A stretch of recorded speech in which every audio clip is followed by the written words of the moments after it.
The coronavirus has affected people all around the world, and here in Kenya is no exception. What it means in our field in conservation is quite devastating. The tourism impact is monumental. Tourism makes up over 10% of our GDP, and with people not traveling anymore and especially not coming to Africa, what we're seeing is a collapse in tourism. And places like this, Olpejeta, one of the most important conservancies in our country, are devoid of guests. There are over 170 rhinos here, and for them to be protected 24/7, they have to have a ranger force around them at all times. Most of the conservancies in Kenya depend on tourism revenues to survive. That money pays for all of the management, the roads, the maintenance, the fences, the rangers. And without that income, those places will collapse.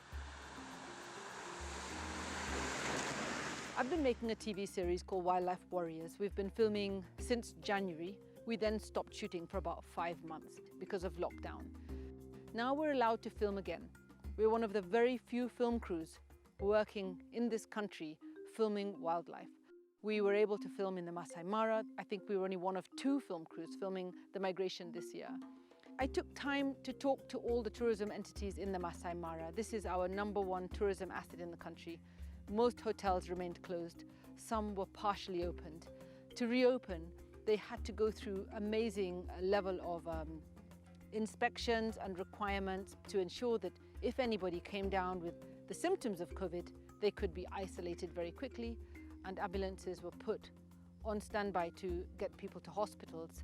In many parts of the country, we've seen very interesting results. For example, down at the coast, where the conservancies that are taking part in maintaining the coral reefs and protecting coral reef areas, they have seen some interesting things happening down there. For example, the hotels have closed, the tourism is very low, the fishermen have nowhere to sell their fish. So in terms of the social consequences of coronavirus on people who live in wildlife areas, the impact has been very significant. There is a butterfly project in Arabuko Sokoke forest where hundreds of local farmers breed and raise butterfly chrysalises for sale overseas. All of that has collapsed. There's no income whatsoever coming in, and that's why support for conservation has been so vital at this time. People have lost jobs. People have lost an opportunity to make an income. Millions of people will not be getting jobs for the first time. Students are not getting their graduations. And that means many people are desperate for cash. That puts animals like rhinos right in the crosshairs, because those people who want to make quick money will target species like rhinos, elephants, lions, giraffes, animals that can get them quick cash.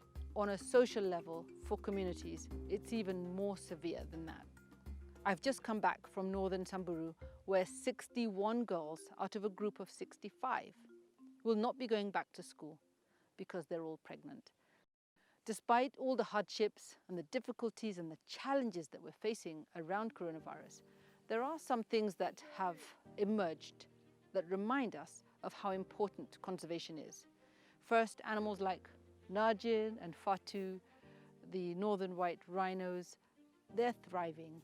Many of the wildlife in Masai Mara, the big cats, they're thriving. The vegetation is doing extremely well because there isn't that much traffic. So what we're seeing is an interesting kind of ecological recovery because of the reduced numbers of visitors driving around these landscapes.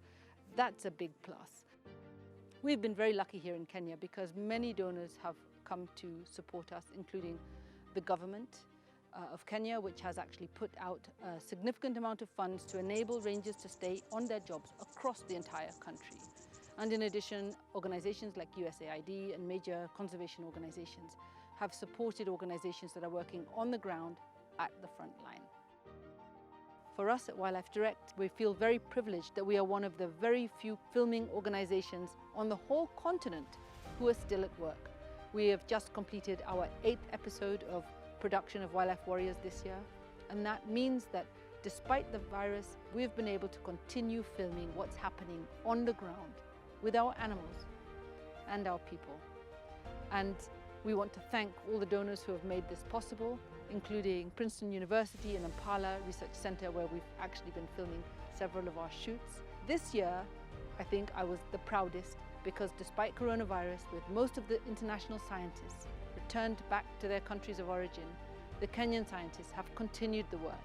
And Dino Martins in particular told us how the pandemic has reminded us of how important it is to build our local capacity, to strengthen our ability to do this high-end research ourselves, and also to take responsibility for doing research on the things that matter the most to us, like studies of pandemics and the way that diseases move through our communities from our wildlife to our domestic animals as well.